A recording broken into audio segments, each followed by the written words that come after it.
Hi ladies, Miranda here from Pliable. Lovely to see you. I wanted to share a quick little video today about our inner critic, because the inner critic is something in our head that can be, just voices, thoughts going through our mind that are quite negative, critical, unkind, harsh.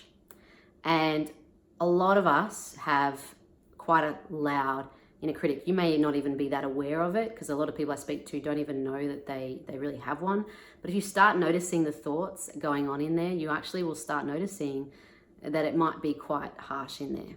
Your thinking may be quite critical of yourselves and unkind.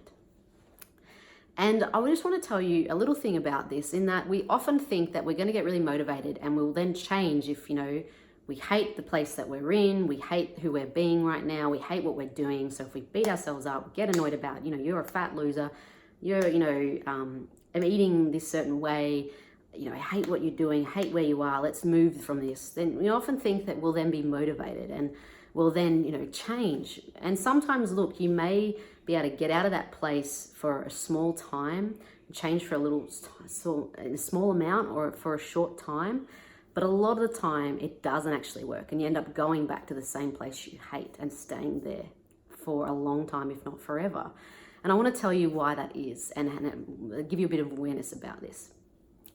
So often, when we grew up, a lot of the time, maybe there was someone that we had in our lives that was a critical parent, a critical mother or father, or someone who was a grandparent or teacher or friend or someone else. Somewhere along the line, we've often learnt to be quite hard on ourselves from someone else. And maybe even in this area of our lives where we, maybe we had a mother, for instance. I speak to quite a lot of women. It's not always the case, but sometimes we can have a mother that's quite hard and critical of us and our weight, even when we were, didn't have extra weight at all, but got quite hard on us at that point. And were quite mean to us about those labels that she may have given us, and quite onto us about, you need to start this diet, and, for quite a young age.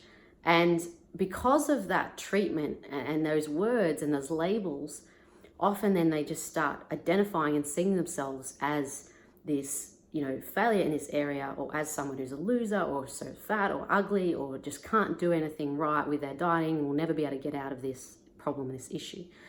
Now, it doesn't always mean that you've had to have, a mother doing that, for instance.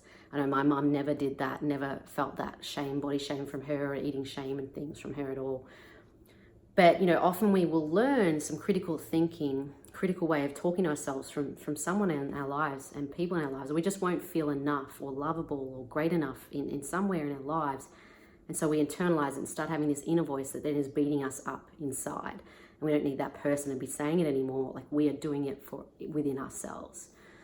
And a lot of the time, we actually get really unmotivated by it, because we're giving ourselves these labels, we're giving ourselves these negative labels. We start identifying ourselves as, fat, or as someone who will never be able to lose weight, as someone who, no matter what they do, will not be able to get out of it. And so anytime we try and use willpower, really try hard, start a new diet, start to try and get to the gym, try and pull out of it as much as we can, because we've identified ourselves as this, and this is who we deeply think that we are, we sort of anchor ourselves into this belief and into this label of identity. And so anytime we try and get out, we end up just coming back, because anytime we make a little mistake, instead of just saying, oh, everyone makes a bit of mistakes, everyone can misstep sometimes, that's okay, and learning from it, we end up just saying, see, I told you, you're never going to get out of it. Why bother? Why even try and get out? Because this is just who you are. And so a lot of the time, the inner critic will demotivate us, make us feel stuck, helpless, hopeless, staying in that place, because we're identifying so much with those labels. And actually, it stops us from learning anything and getting any feedback, being able to actually grow and move beyond it. And so we just stay stuck in this place of familiarity. And so what I really want you to start doing this week is just really notice, if you've got an inner critical voice, what does it sort of talk to you about? What parts in your life are you really critical around? And often when you're feeling quite unpleasant, or you're feeling quite sad, or really angry, or scared, or something about an area in your life, you're quite worried, anxious about it, often there are areas where your inner critic's quite loud. And I would say for some of you here, it could be really loud in the weight or eating arena, or maybe in other parts in your life. But I want you to start just noticing what are the areas in your life your inner critic's quite harsh on you in. What are the sort of things it might say to you? How does it say it? What's the tone it may use? Noticing the thoughts that it's having, and start really reflecting on, is this actually helping you? Look at the patterns and look at all that's been going on, the cycles that you've been in, and just ask, is this actually helping me? Is this actually making me go on and get me forward? Is this working for me or not?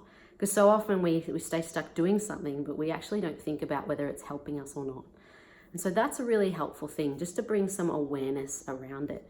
And once you maybe start uncovering that, the inner critic isn't great for you and it's not helping you, you can then start saying the question I've said to you before, which is so powerful, which is, how can I be more kind to myself if someone I loved was going through this same area or same mistakes, same decisions and missteps?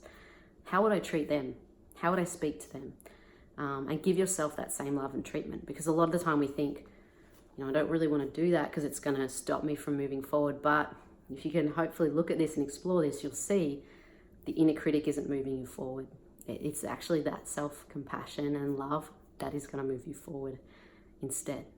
So I hope that's helping you see the inner critic. Where is it in your head? Where is it in your life? What areas is it loud around? What is the impact it's having on you?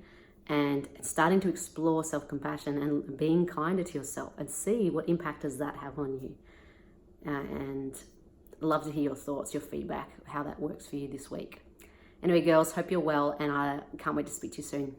Bye.